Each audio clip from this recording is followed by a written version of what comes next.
Hi everybody! Hello, welcome to Blind School channel. Today we are going to talk about traveling and how to combine work and travel because we have such experience. Tell me about your experience in this. Have you ever worked abroad? Well, mostly I work online with my students, teaching them Russian, but I remember since university times it was my big dream to go traveling, to explore the world, but I didn't want to do it for 21 days because most people have vacation only for this period of time, and during the year they have to work every day. So I really wanted to have a work that would give me a chance to live in traveling and move from one place to another whenever I want. So now you are kind of a digital nomad. Yes. And what about you? Do you have such experience? That's nice. Yeah, I had experience of working online. I was also a tutor online, and also I had work connected to writing scripts for YouTube channels. It was like copywriting work. But now I work offline mostly. I work as a performer, dancer, artist in foreign countries. Yeah, and I have contracts for 1 month to 6 months. So I have a chance to go to different countries and to combine, as you said, work with traveling. Sounds really exciting. How many countries have you visited? I've visited 24 countries. Wow, for me it's 20. We have a competition. So we have a list of stereotypes about working abroad, and today we will discuss. Both of us will say their opinion about these stereotypes. Okay, let's start with the first one. Okay, so you cannot focus on work or on travel when you try to combine both. What do you think? I think it can be hard, especially if you work online. So you have to be disciplined. Only this way you really can combine work and travel.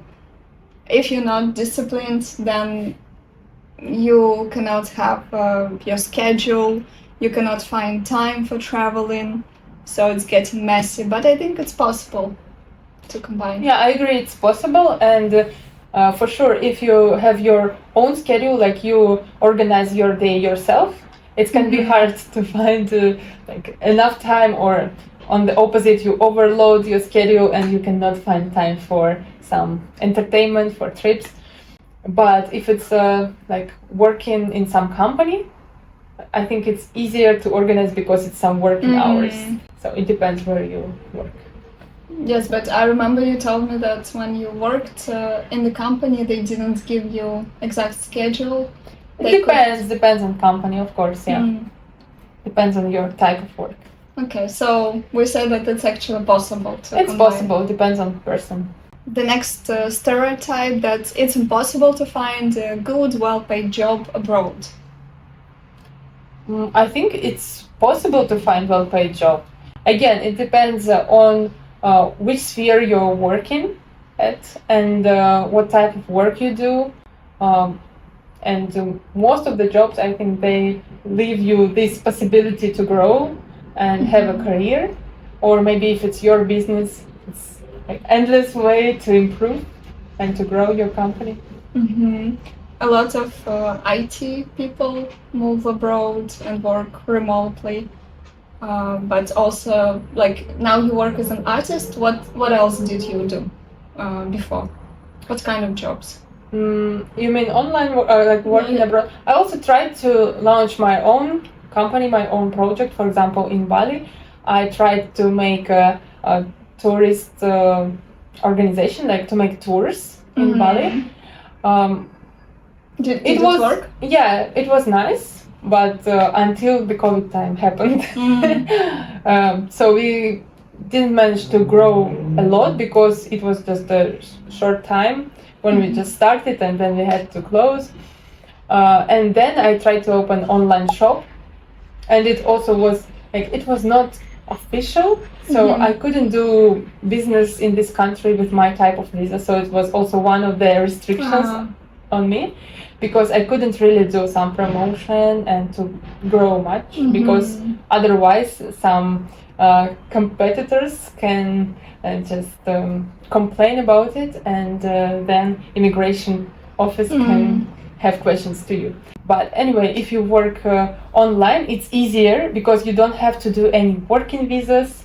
You don't have to tell anyone what you do. It's easier to move around the world without any problems, and you are not stuck in one place with your business. So Yes. I would recommend to find something online. I agree with you. I think it's possible to find good, well-paid job. You just need to keep looking, and it can be frustrating to have interviews on another language that's not your own. But if you try, then you can find something for sure. If you travel and work abroad for a long time, maybe you can get a homesick. What do you think? Definitely. That's why I always try to come back to Russia 2, 3, or 4 times a year. I know in advance that I'm going to book my ticket, I'm going to come see my family. This way I don't need to be homesick living abroad. That's true. I agree with you. Okay, next one. Another stereotype is that you cannot have a happy, successful life abroad because of language barrier. Maybe at first you can meet this problem. For example, my first trip abroad for work was in the United States, and I came there and I was really confused when I tried to speak English with native speakers, because I felt like maybe they are judging my language. But then I realized they usually try to help you, and if you don't know the word, you can try to explain it somehow.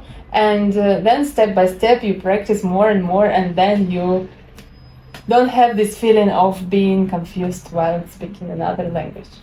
And I remember you had a job in Italy without knowing the language. How was it? This is a very embarrassing story, because when I applied to this program to work abroad, I put that I know the Italian language in a basic level, while I didn't know any single word in Italian. And my plan was, if I get approved, I will learn this language fast, like I will learn the phrases, the words which I really need. But the thing is, when I got this approval, I was very busy with my exams at the university, and I didn't have any time for learning Italian. And all I did was just watching Polyglot, 2 lessons of Polyglot. This is the show where they learn language fast. And I just watched this program, like 2 series, and I came and my knowledge was like this.